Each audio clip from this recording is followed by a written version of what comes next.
So let's talk a little bit about second semester. So as we all know, we are still in a global pandemic. We've been in a pandemic since March of last year. And so since day one of the 2020-21 school year, we have been in distance learning. And because of that, we have not been meeting for as many hours per week as we normally would in a normal year. We've been meeting, like on average an hour and a half per week instead of like 5 hours a week. But despite that, the College Board has decided not to modify this year's exam. They are going to treat it as if we are going about as normal and learning as much as we would during a normal year, which sounds scary. And I think it's not very inclusive for them to do that. But, right, they say that, but they also said that they surveyed AP teachers. I didn't see a survey. All the AP teachers I've talked to didn't see a survey. People that I know who work in universities, they've been modifying their courses, so it's like it doesn't make a whole lot of sense. But that's not within our control. So let's talk about what we can actually control. Let's be proactive about this. So what I wanted to talk about is like where we would normally be in a normal school year, which is kind of outlined here in the syllabus that I posted last semester. So normally we would be finished like with the first 5 units of the AP CSA curriculum and then finish the next 5 units during semester 2. But in reality, we're at the end of unit 3. We could have pushed ourselves and finished that unit, but I didn't want to do that. I wanted to actually do a meaningful project for your final. So realistically, where I think we'll wind up is probably somewhere here in talking about some data structures here with arrays. We'll definitely finish up this unit, and these 2 units are a little bit shorter. So I think we could definitely make it through some of the data structures. So that being said, what I want to start talking about is, since that's our reality, I want to talk about like what is important to you in this class and what you want to get out of this class. Before we start talking about that though, I do kind of want to ease some anxiety you might be feeling because I know a lot of you are registered for the AP test. You want to do well on that AP test. This comes directly from the College Board who you pay to take these tests. AP scores are not everything. Yes, colleges consider AP classes, but the most important thing is that you are enrolled in AP classes. They are impressed by that because you are challenging yourself to take college level courses. Most college admission offices value that much more than a good AP score. So by the mere fact that you're taking this class and other AP classes, most colleges are impressed by that, regardless of the fact of whether or not you pass the corresponding AP exam. So knowing our reality that we are not going to be able to cover everything that we normally do in a normal year, and knowing that AP scores are not the end-all be-all, what I wanted to do is spend a few minutes to elicit your opinion on what you think is what are the most important things that you want to get out of this class, AP CSA. So I'm going to go ahead and post that in the chat as well, but it is linked in your Pear Deck. So each of these things is an objective or a goal. And what I want you to do is I want to rate how important you think each of these is, from most important to least important. And then if there are any goals or objectives that are not listed here that you feel are important, you can go ahead and write that here in the box, and I'll take a look at those as well. I'm going to go ahead and give you a couple of minutes to take the survey, and then we'll kind of look at the aggregate results and discuss how we're going to try to meet those goals.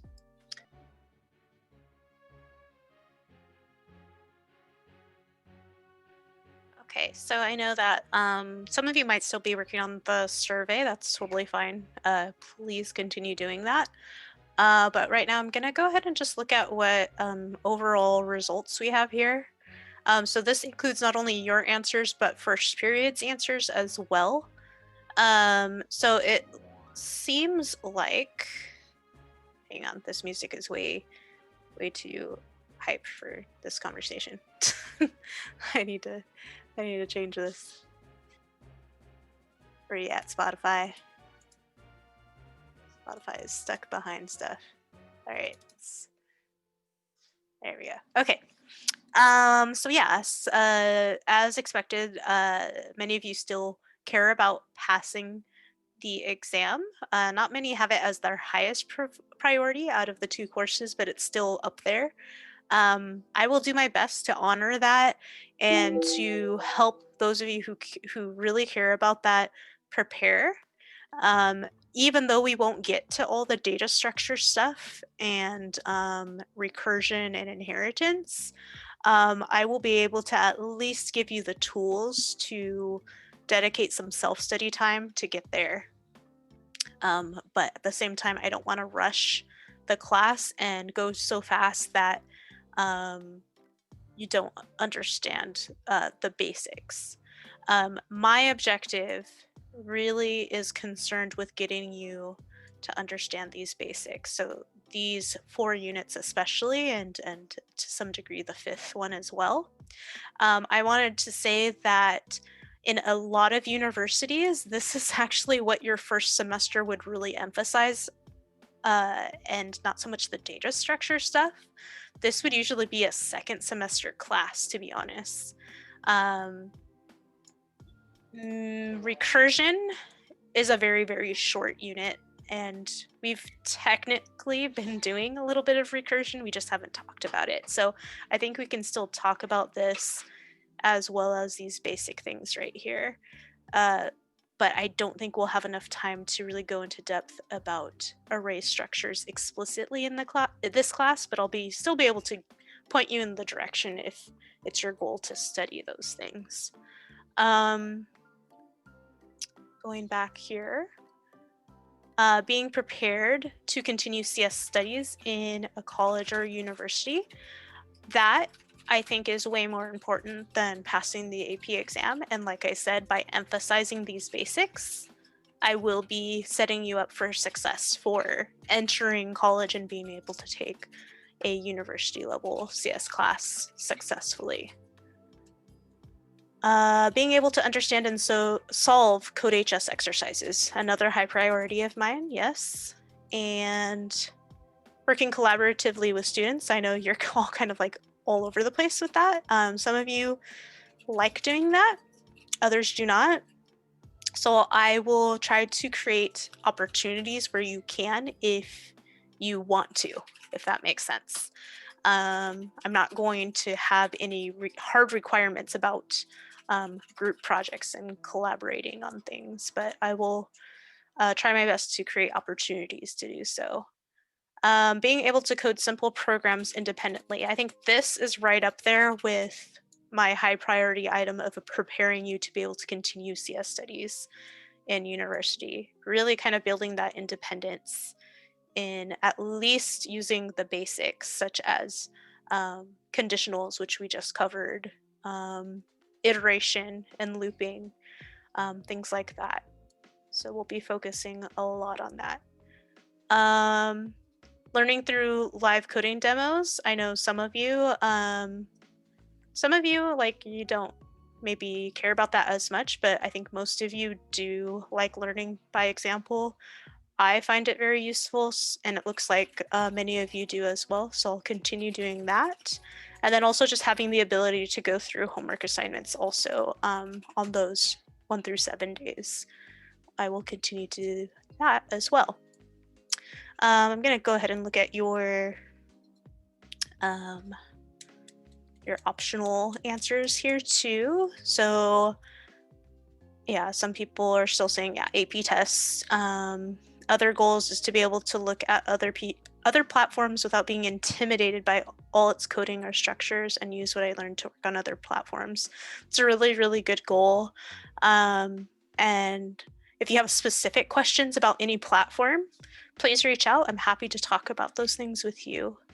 How to code without needing people's help. I'm going to say, that's a great goal to have. And I understand where you're coming from, but the reality is, even professionals seek out help. So don't feel bad if you need to ask questions, because that's actually something that software companies value, is having employees and software engineers that know when they need help and know how to seek out mentorship. So I kind of get what you're saying. You're like, you just want to be able to build an app without feeling lost. I kind of get that. But at the same time, know that needing people's help is not a flaw. It's not a flaw. And then, of course, to pass with good grades. I'm here to support you with that as well. So I think this really helps me kind of understand what is important to all of you. I don't feel as stressed about trying to rush through curriculum. So please tell me if I'm going too fast or you don't understand something. We can slow down, do more examples and things like that. But at the same time, I know some of you really want to pass that AP exam. And I'll be working on supplementary materials that you can use for self-study on your own time. Because again, we're only meeting for an hour and a half each week. It's just not realistic that we'll be able to do the same amount of stuff in that amount of time. So yeah, I hope you all are feeling like you're in a good spot as well moving forward as we are starting semester 2. Next week, we will start going back into the grind. We left off at the very end of Unit 3 on Boolean expressions and if statements. We'll kind of review what we did to kind of jog our memories a little bit. And then what we're going to be doing is we're going to be learning about other types of Boolean expressions, more complex Boolean expressions.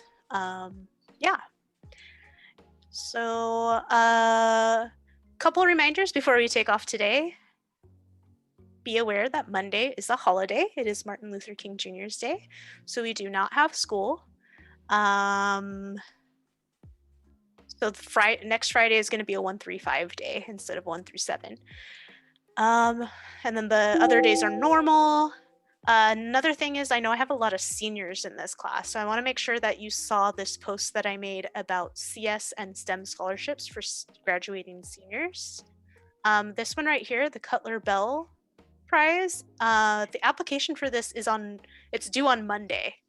So if you're interested in applying for this, please do that over the weekend. If you need any help with it, please let me know and I will do my best to help you. The other scholarship has not yet opened, but I've had students get awarded this scholarship. It is for STEM majors, not just CS majors. It should be opening later this month, and then it will be due April the 30th. So I just wanted to make you all aware of those opportunities, since I know that now that college apps are all done with, now you're looking for how to actually pay for college through scholarships. Here's just a couple that you can apply for. All right, so that's all I have for you today. If you have any questions, I'll stick around for a bit. But otherwise, I hope you have a great 3-day weekend, and I will see you all on Tuesday. Bye, everybody.